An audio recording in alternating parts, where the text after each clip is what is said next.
Welcome back to the Simple Farmhouse Life podcast. Today, I'm going to be having a guest on, and we are going to talk about fall cooking, cozy fall cooking. It is that time of year. I'm sorry, I have someone outside putting in sidewalks, and so bad timing, but I wasn't going to cancel on my guest. So without further ado, let's join Annette from Azure Farm, the Instagram, azurefarmlife.com. She also has a podcast. My name is Lisa, mom of 6 and creator of the blog and YouTube channel Farmhouse on Boone. Join me as I share with you my love for creating a handmade home from scratch cooking and a little mom and entrepreneur life along the way. Well, thanks for joining me. And yeah, thank you. I got to looking at your book that you just launched. Yeah. And thinking about, this time of year, people love to hear about fall cooking. So, oh yeah, for sure. Yeah, I thought I'd have you on to talk about that. Yeah. You can start by telling us a little bit about your Instagram, your blog, whatever you want to talk about. Podcast. Sure. I know, right? Oh, I don't know. Same. All the places. Yeah. Well, I'm Annette, and I live in Georgia in a small little town outside of Atlanta. And we moved here about 5 years ago and kind of wanted to just change our lifestyle, change what we were doing, and kind of slow things down a bit. It's definitely not slow living to where it's less busy, but just focus on different things. You know what I mean? Yes. So get into just more, homemaking and gardening and doing those things. And so I started a Instagram account just to kind of document that, not really wanting for it to really be anything. And then it kind of grew. And then I thought, well, if I can inspire other people to maybe do the same, then awesome. Yeah. So I've done that. I started blogging, and then my husband and I do a podcast, which is fun because he's, busy and doing his work during the week, but he's obviously a big part of what I do every day. And so with the podcast, we kind of get to share a little more of what goes on and, just life stories and things, which is fun. Yeah. So yeah, it's just busy. It's a good busy, and summer's slowing down a little, which is nice because summer's always so busy. Right. With your garden with everything. Yeah. So yeah, getting ready for fall. I love fall. It's my favorite. I might be biased. I don't know why, but I just love fall. So I'm excited for cooler weather. And so we're moving into the months where it's harder and harder to incorporate fresh things. It's really easy right now, obviously, but it's going to be harder. And I know that is what you focus a lot on your blog and your book. Yeah. Is incorporating fresh things. So I don't know. Do you have any tips during fall to incorporate that? So I think, I think it depends obviously where you live, and what you do. So if you garden to any extent, whether you do like a big garden or just something small, I feel like there's a few things that you can grow pretty easily that work now as you get into more like cozy. I mean, I think more of like, I don't know if you do, I'm sure you do this for the family because you have a large family, but just things like soups and broths, just things that are easy that you can like freeze and have on hand if you need. And so like for me, like spinach is a big thing, because spinach grows pretty quickly in less like 8 weeks, 6-8 weeks. You can have spinach whether you grow it in a big garden or you grow it inside. You can grow it inside your house near a window. Okay. And so I feel like, to me, that's one that's really versatile, because it's like for soups and things, like fresh spinach is really good and it's so healthy. Right. You can just throw it in, you can probably grow spinach through, gosh. I don't know when your first frost is. Yeah, it's mid-November. So it's not like we still will get a frost, but again, you can grow it inside and it will grow because you don't need like tons, you know, you can just get like like one of those long pots, and just put it by a windowsill, and you can plant like a little strip every few weeks so that you can like, kind of like succession plant where it's like when you use one, the other one's growing. And so to me, spinach is like a must have around here. It's like you could do soups, you could do salad, you could do like, you know, pizza or breads, and, you know, with spinach, you know, on top. You can do spinach pesto, which is great too. Pasta. I mean, I think pasta, when I think more cold weather, like I want like a nice warm, you know, delicious pasta with something fresh.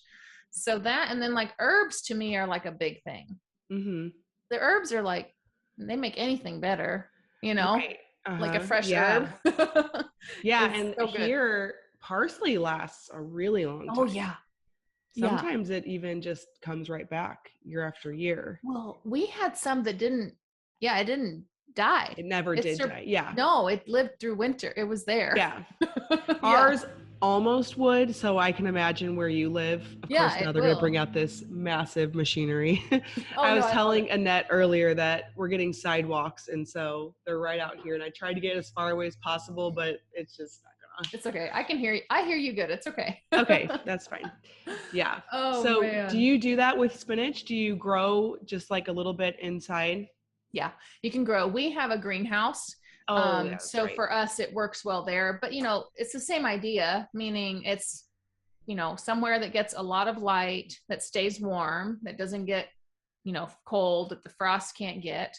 So it would be the same as if you grew it. And we do a lot of that through winter. And then, kale. I don't know if you like, kale is a big thing too, like when you're doing fall and cooking for fall. You know, in the South, we do like kale salad, and then you can get into your greens, like collard greens and that kind of thing is something we do a lot down here. And you just add those to soups as well too, like to add something it's my a little bit green. I think my all-time favorite, I don't know, vegetable for fall is probably cabbage though.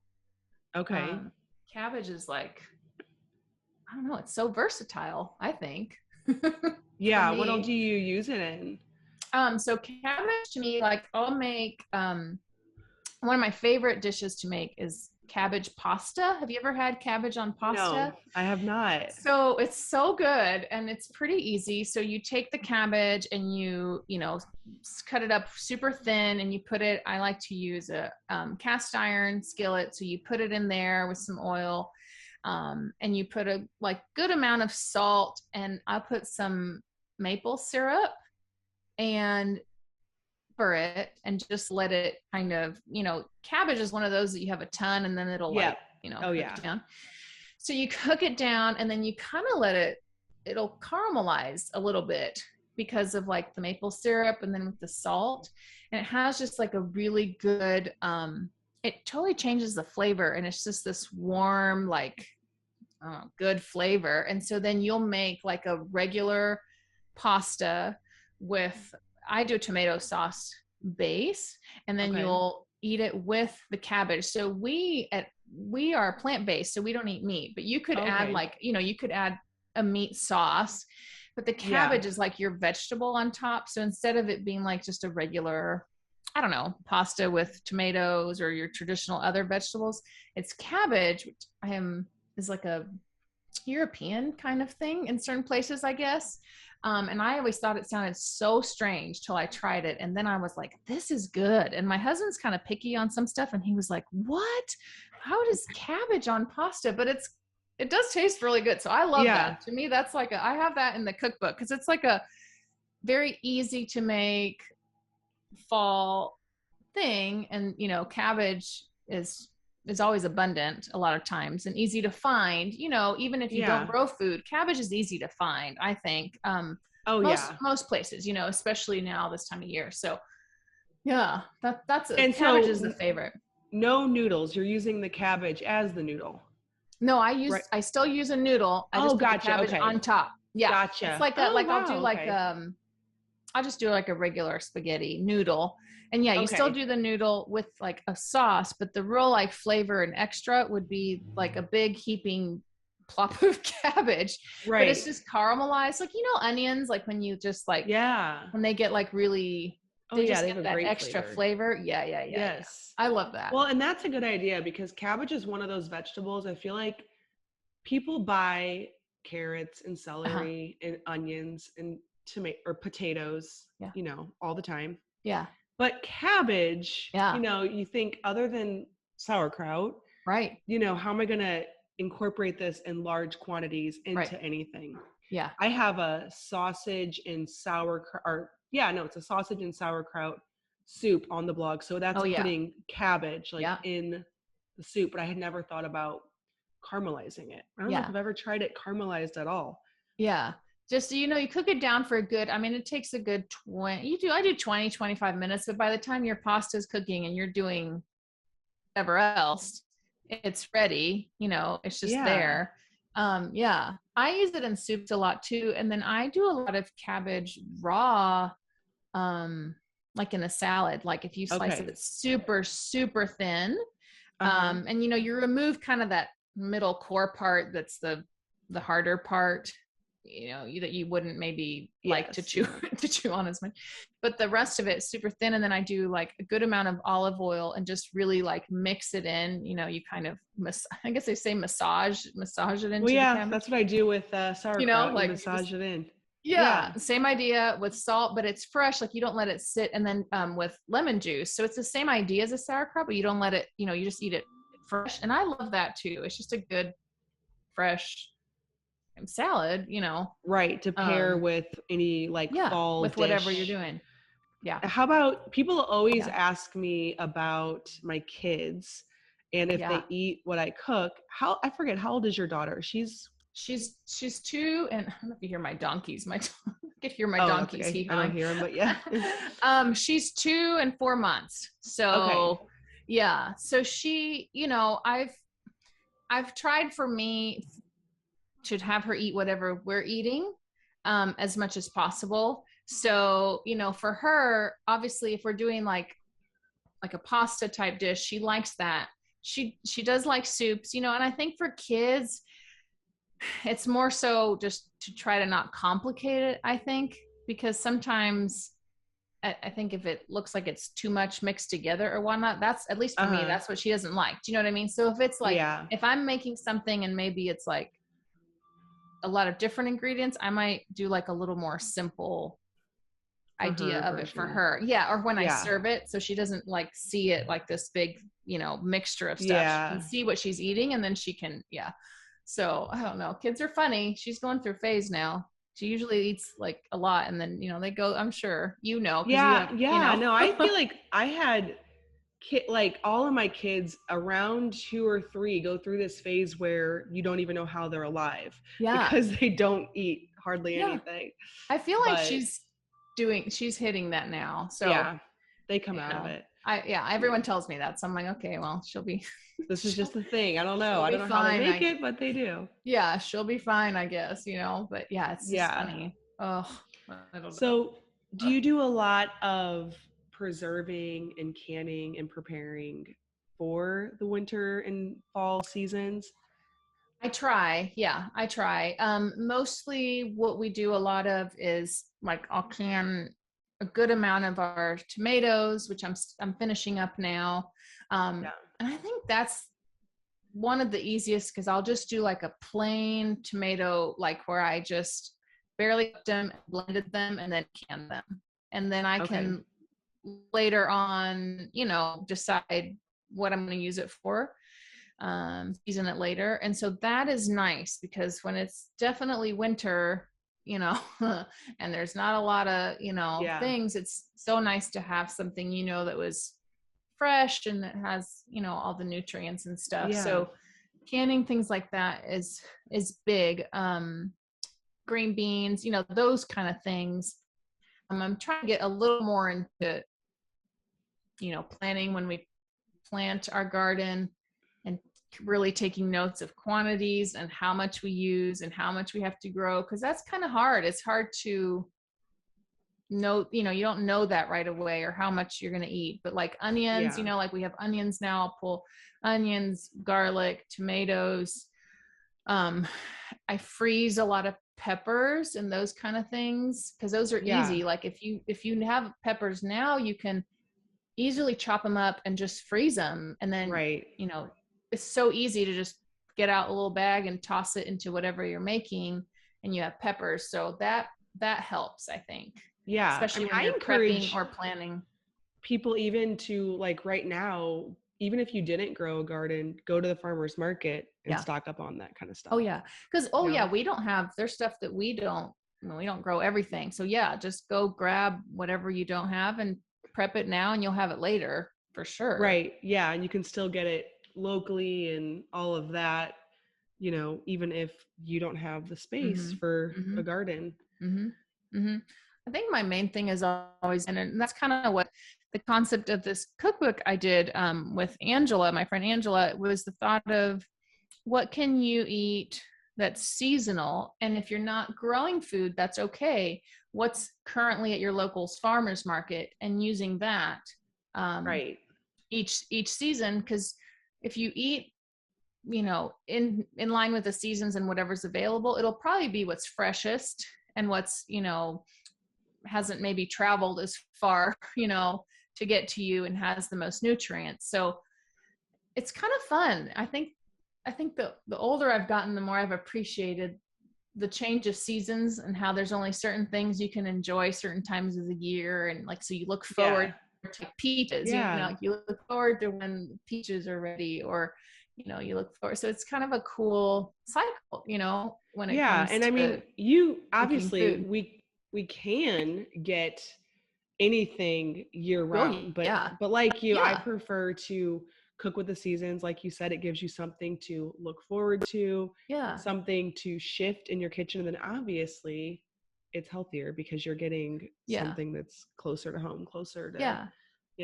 what Yeah. your body's probably supposed to eat. So Sure. I know. And those are the things, I guess, when I was younger, I didn't really focus, I didn't focus on or really think about like, oh, if it's growing now, then it's probably the healthiest for me because it's like freshest right now versus, uh-huh. another time. So yeah, that's been a fun thing, just to look forward to certain things or certain dishes, that you Do wouldn't you have, like lavender. Even like when yeah. our lavender is growing, I can make stuff with lavender in it versus, fresh lavender is different than dried lavender. So Right.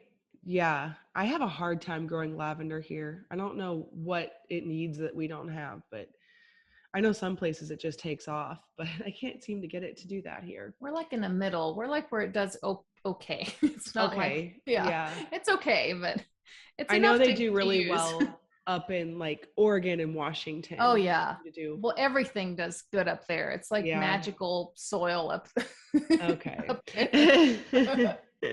Shoot.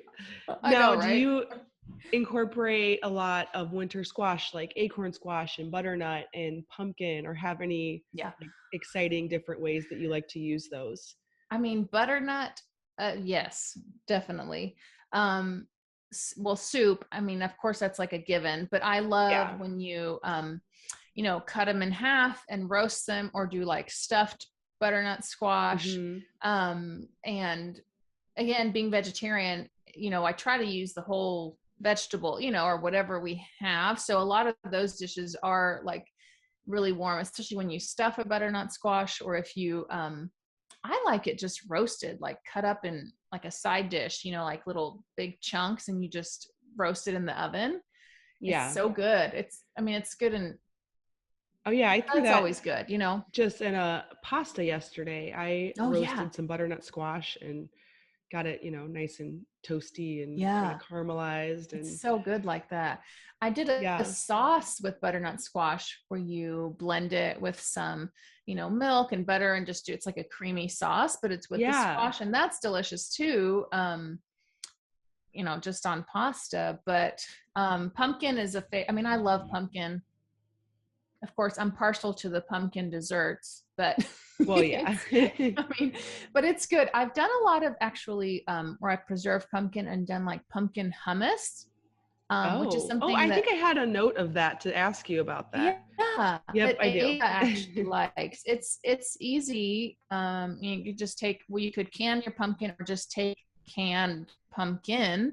And so instead of using, like, hummus is usually a garbanzo base or something like Yeah, that, you just take the pumpkin and you can blend it. You can still add your garbanzo like a protein, but it's really good, and it has more of a fall. You add like a little bit of fall things like cinnamon and nutmeg, but it's still like right. salty. It's not a sweet. And that's just good with fresh vegetables. And, you do a tray and you have, especially for if you're getting together or a large family, it's just fun. I like hummuses and dips. I think those are fun. So you just want to Okay, I've sit. never thought about doing that. Do you still put the chickpeas in it, or is it A little like, okay. okay, A little bit, it's yeah. the I'll look recipe's up. on your blog, I believe, Yeah, right? it is. I Yeah. know. I was like, let me look up the measurements, because off the What top of my what head, all they it's put in hard. that? You probably make so many recipes that in my head, I'm like, thankfully I write them down. I used to not write Oh stuff yeah, down. no. I get on And my then, blog constantly to look at my and I'm like, recipes. I'm like, what did I say that includes? I'm Yeah, glad I did this cookbook. I did, because then it's a way to refer back to easily. Like, what right. did I That put in is that? nice. It's hard. My grandma, never measured, or, she just would throw stuff in.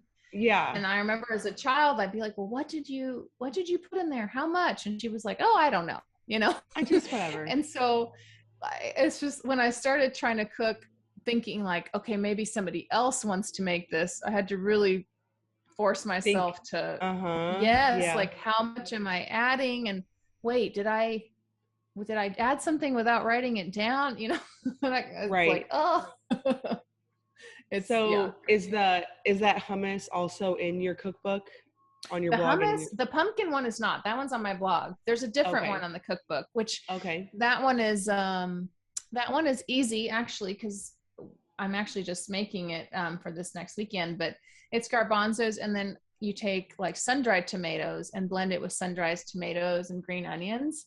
And sun-dried tomatoes, something we preserve, because I'll just dehydrate them in our dehydrator, so Oh, we can okay. have sun-dried tomatoes throughout the year from the tomatoes we grew. So that's a fun thing too.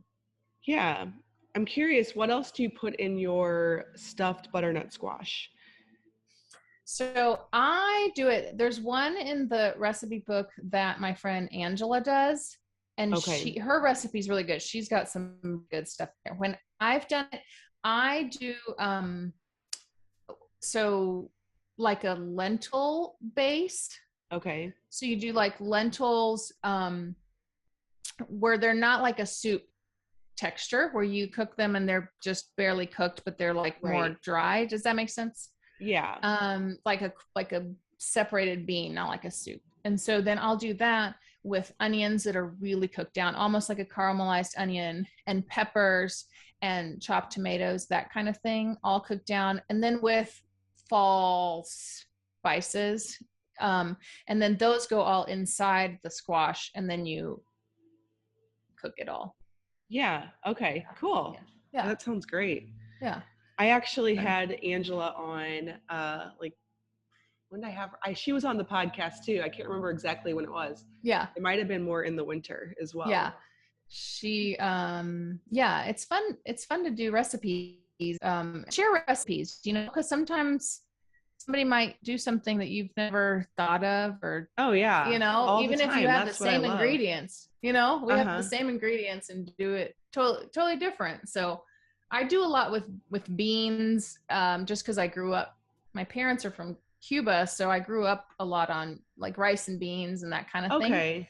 Yeah. So a lot of times for me, like for protein and things like that, I do a lot of stuff with beans. So, or Okay. legumes.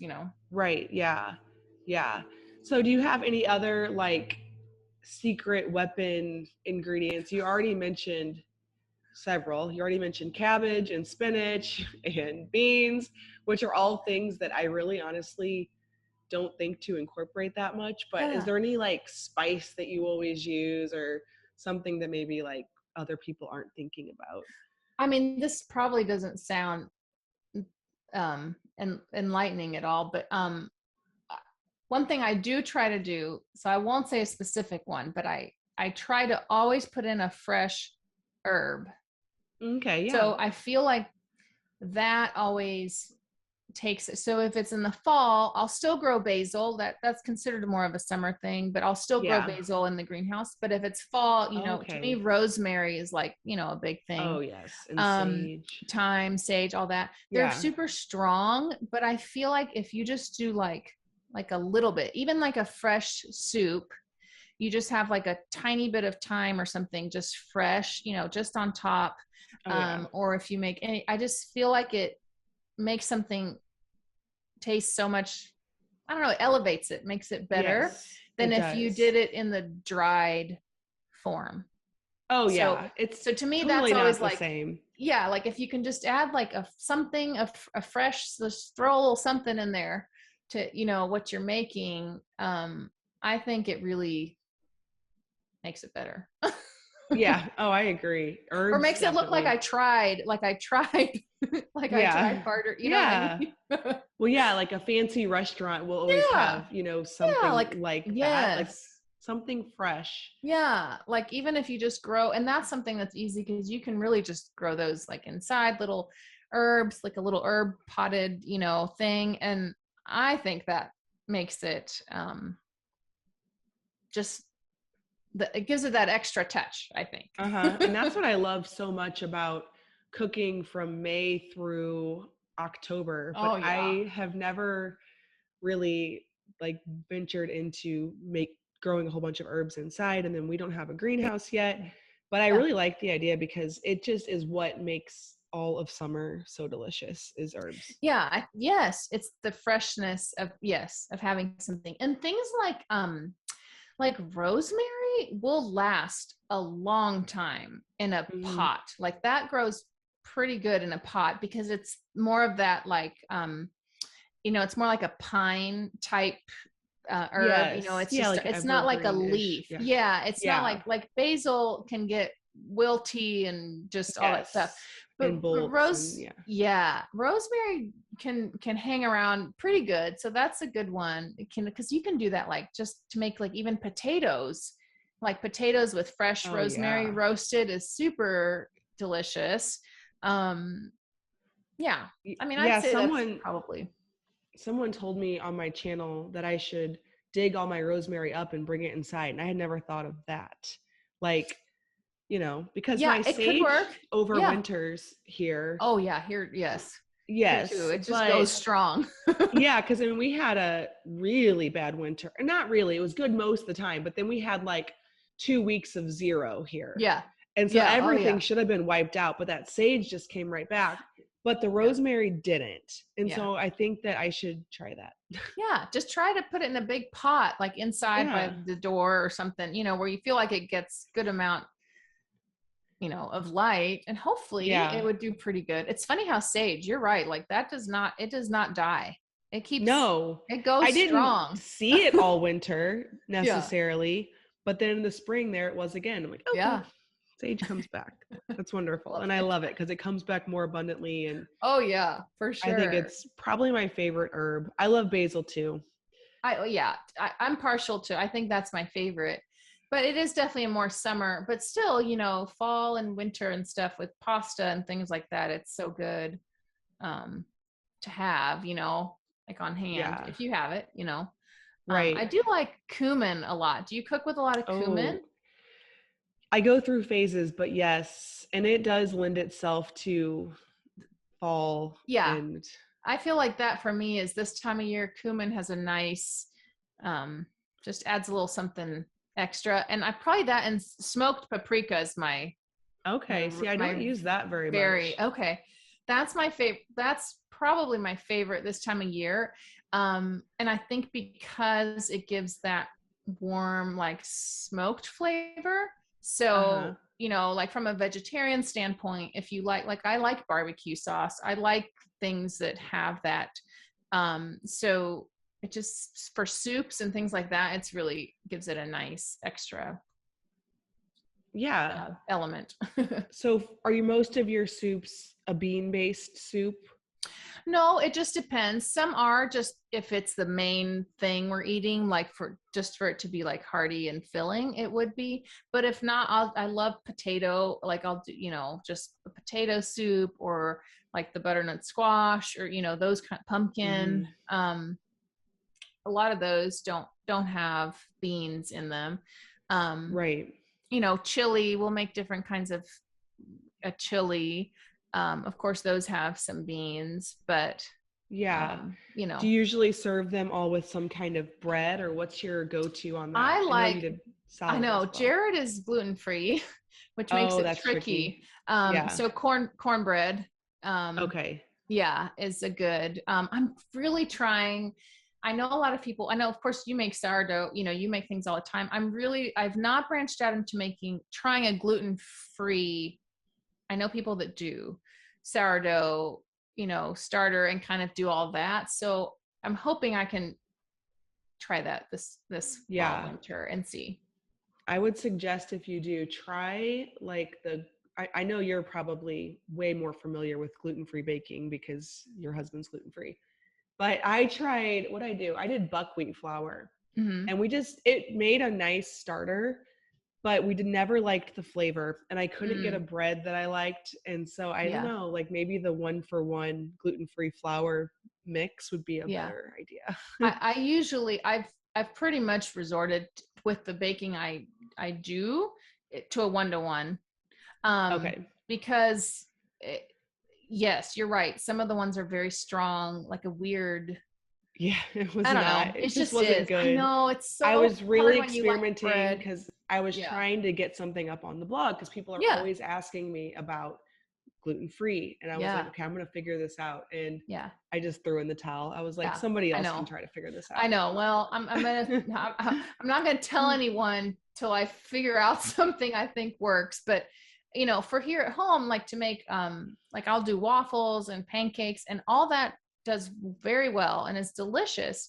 It's just actual bread that. Yeah, that's right. I did okay with the waffles and stuff. It was great.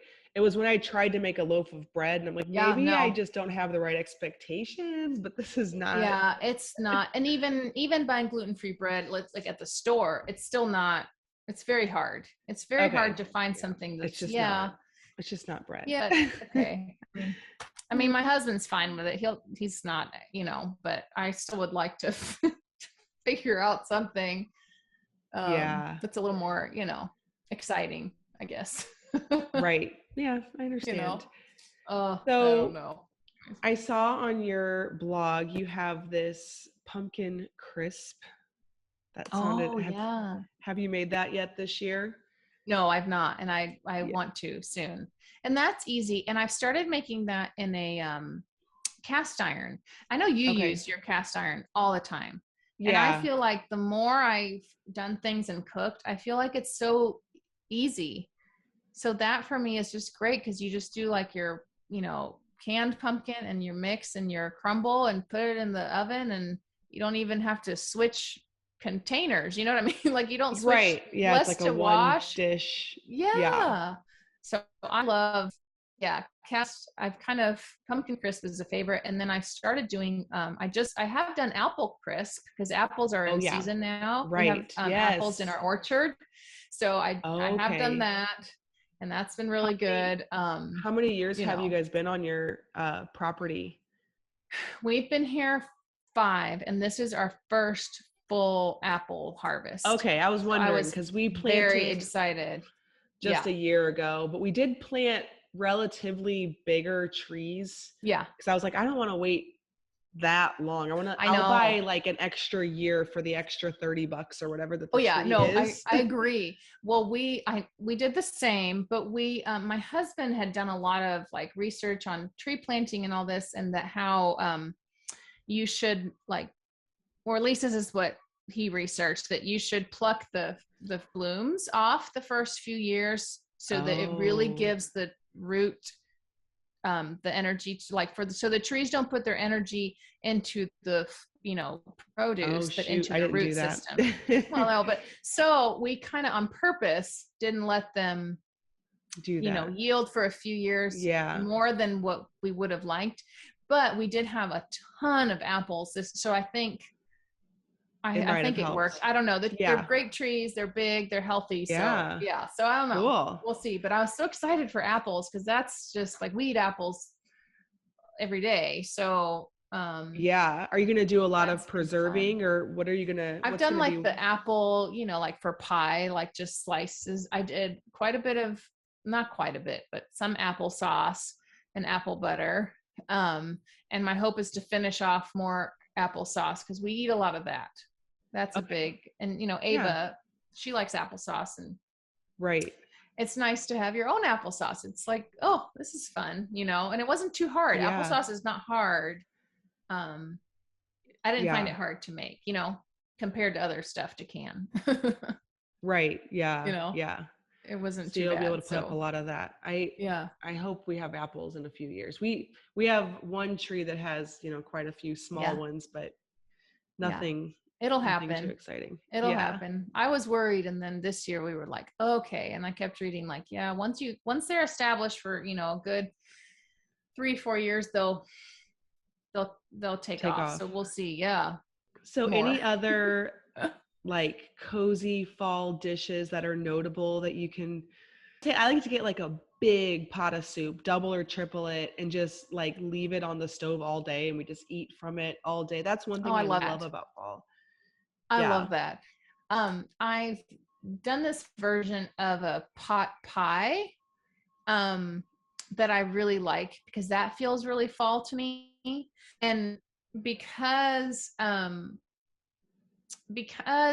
Jared is gluten-free, I don't do the traditional pot pie where it's, the pie and then the stuff on top. What I've done is I'll take whatever is seasonal in terms of like a fresh something. So this time of year, we would do like the carrots. I would even do a little bit of cabbage. You can do the peas, like what we traditionally would do, but include normal. And then I'll do that on a cast iron with, you make your mixture, and then you just do biscuits on top and then cook it with that.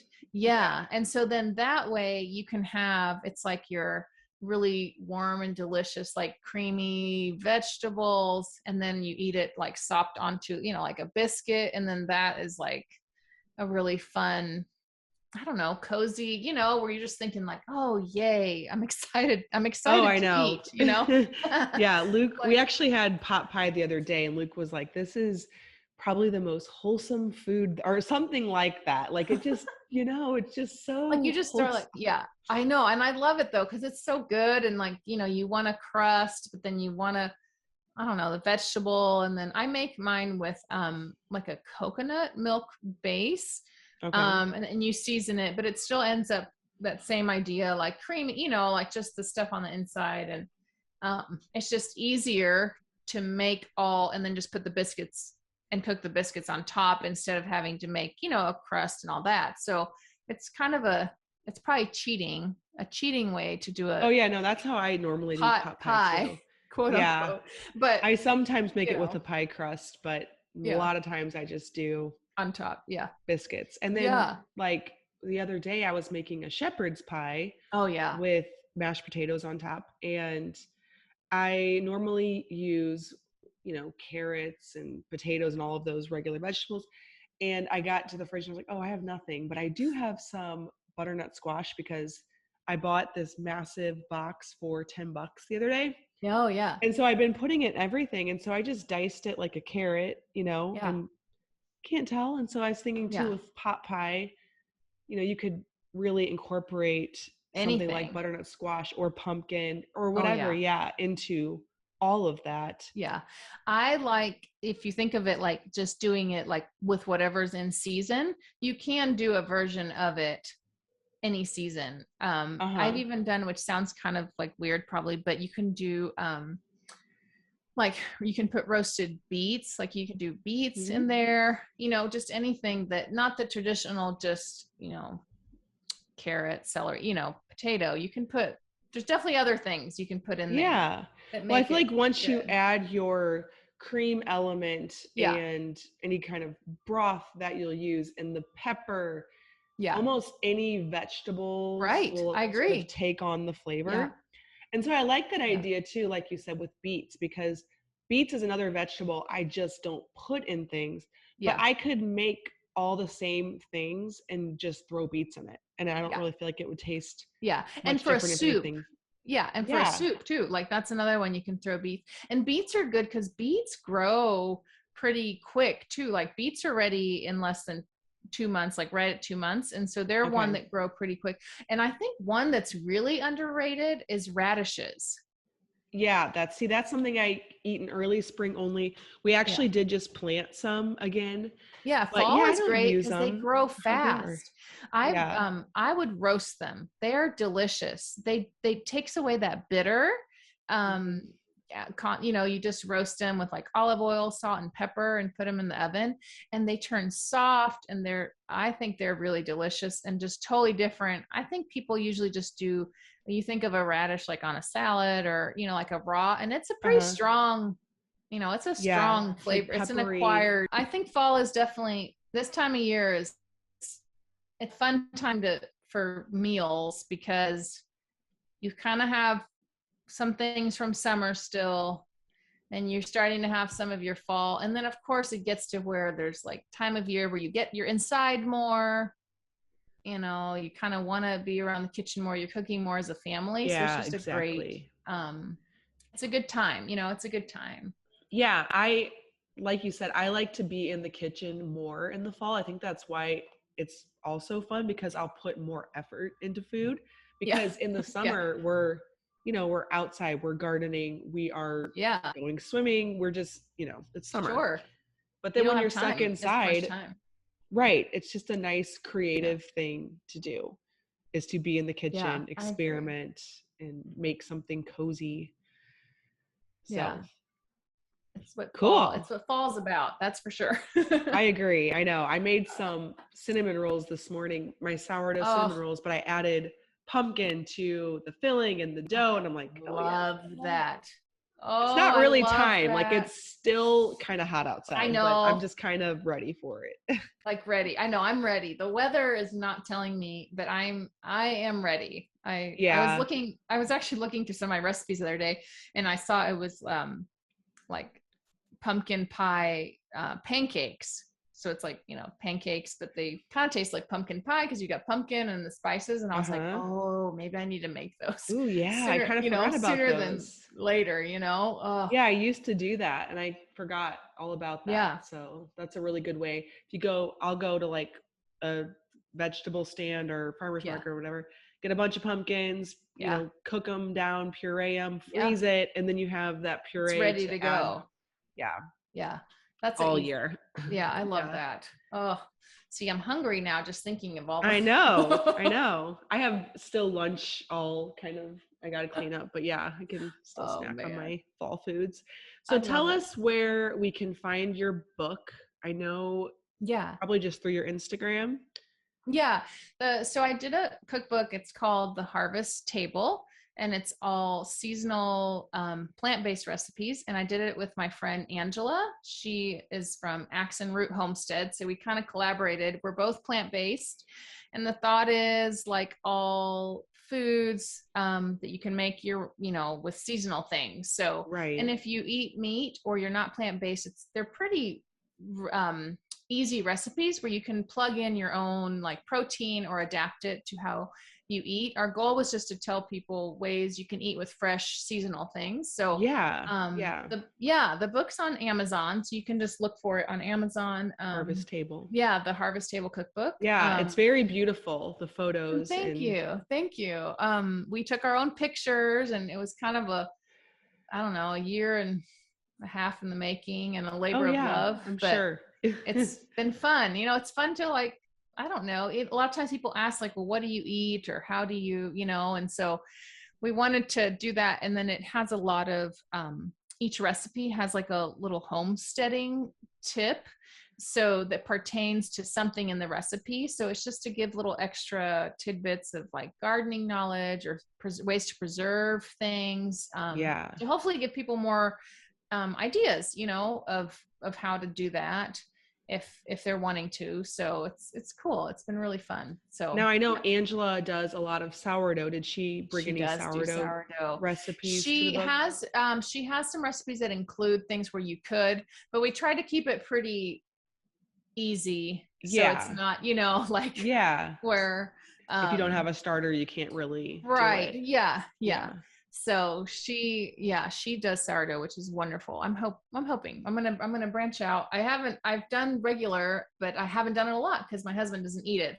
So it would be bad if I just had all this bread to eat all the time myself. I'm like, there's not enough of us for me to bake myself bread all the time, But yeah, they can just search for the cookbook, and then on my blog, I try to.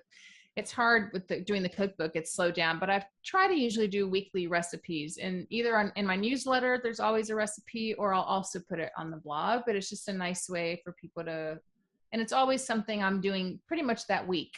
So like that's seasonal or that I'm making, so that it's, relevant, I guess. Current. To the time. So that's azurefarmlife.com. Yeah.